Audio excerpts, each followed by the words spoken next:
Some people are obsessed by French wines. Others love playing golf or devouring literature.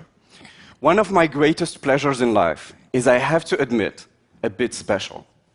I cannot tell you how much I enjoy watching cities from the sky, from an airplane window. Some cities are calmly industrious, like Düsseldorf or Louisville. Others project an energy that they can hardly contain, like New York or Hong Kong. And then you have Paris or Istanbul and their patina full of history. I see cities as living beings, and when I discover them from far above, I like to find those main streets and highways that structure their space, especially at night, when commuters make these arteries look dramatically red and golden. The city's vascular system performing its vital function right before your eyes. But when I'm sitting in my car, after an hour and a half of commute every day, that reality looks very different. Nothing, not public radio, no podcast, not even mindfulness meditation makes this time worth living. Isn't it absurd that we created cars that can reach 130 miles per hour, and we now drive them at the same speed as 19th century horse carriages? In the US alone, we spent 29.6 billion hours commuting in 2014. With that amount of time, ancient Egyptians could have built 26 pyramids of Giza. We do that in 1 year, a monumental waste of time, energy, and human potential. For decades, our remedy to congestion was simple: build new roads or enlarge existing ones. And it worked. It worked admirably for Paris, when the city tore down hundreds of historical buildings to create 85 miles of transportation-friendly boulevards. And it still works today in fast-growing emerging cities. But in more established urban centers, significant network expansions are almost impossible. Habitat is just too dense, real estate too expensive, and public finances too fragile. Our city's vascular system is getting clogged. It's getting sick, and we should pay attention. Our current way of thinking is not working. For our transportation to flow, we need a new source of inspiration. So after 16 years working in transportation, my aha moment happened when speaking with a biotech customer. She was telling me how her treatment was leveraging specific properties of our vascular system. Wow, I thought, our vascular system, all the veins and arteries in our body making miracles of logistics every day. This is the moment I realized that biology has been in the transportation business for billions of years. It has been testing countless solutions to move nutrients, gases, and proteins. It really is the world's most sophisticated transportation laboratory. So what if the solution to our traffic challenges was inside us? I wanted to know, why is it that blood flows in our veins most of our life when our big cities get clogged on a daily basis? And the reality is that you're looking at two very different networks. I don't know if you realize, but each of us has 60,000 miles of blood vessels in our body. 60,000 miles. That's 2.5 times the Earth's circumference inside you. What it means is that blood vessels are everywhere inside us, not just under the surface of our skin. But if you look at our cities, yes, we have some underground subway systems and some tunnels and bridges and also some helicopters in the sky. But the vast majority of our traffic is focused on the ground, on the surface. So in other words, while our vascular system uses the 3 dimensions inside us, our urban transportation is mostly 2-dimensional. And so what we need is to embrace that verticality. If our surface grid is saturated, well, let's elevate our traffic. This Chinese concept of a bus that can straddle traffic jams, that was an eye-opener on new ways to think about space and movements inside our cities. And we can go higher and suspend our transportation, like we did with our electrical grid. Tel Aviv and Abu Dhabi are talking about testing these futuristic networks of suspended magnetic pods.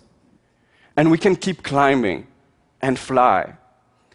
The fact that a company like Airbus is now seriously working on flying urban taxis is telling us something.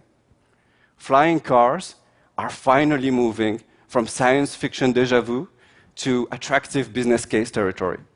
And that's an exciting moment. So, building this 3D transportation network is one of the ways that we can mitigate traffic jams and solve traffic jams. But it's not the only one. We have to question other fundamental choices that we made, like the vehicles we use. Just imagine a very familiar scene. You've been driving for 42 minutes. The 2 kids behind you are getting restless, and you're late. Do you see that slow car in front of you? Always comes when you're late, right? That driver is looking for parking. There is no parking spot available in the area, but how would he know? It is estimated that up to 30% of urban traffic is generated by drivers looking for parking. Do you see the 100 cars around you? 85 of them only have 1 passenger. Those 85 drivers could all fit in 1 Londonian red bus. So the question is, why are we wasting so much space if it is what we need the most? Why are we doing this to ourselves? Biology would never do this.